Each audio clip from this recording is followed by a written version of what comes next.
सतीशराव निर्वळे यांनी खाली BLO 2 नेमवायचे एका बूथवर एक.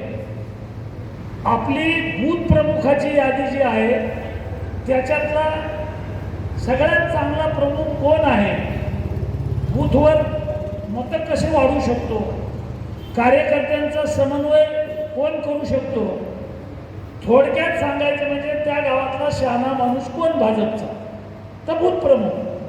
त्याला आपण बूथ प्रमुख नेमवलं.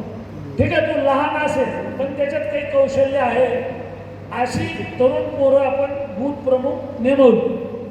आणि त्या नेमणुका झाल्याच्या नंतर आता पक्षानं दुसरा टप्पा चालू केला. गावातली मतं बेरजेचं राजकारण करणं, सर्व समाजाच्या लोकांना त्याच्यामध्ये आणणं, महिलांची मतं कशी घेता येतील. मग मराठा आहे, माळी आहे, तेली आहे, तांबोळी आहे, धनगर आहे, बंजारा आहे, SC आहे, ST आहे, MT आहे, VJNT आहे, सगळ्यांचा समावेश एकत्रीकरण कोण करेल, तर बूथ प्रमुख करेल, सरपंच करेल किंवा तिथलची भाजपची लिडरशिप आपली जी आहे त्या बूथवर बेरजेचं राजकारण करून मतं घेईल.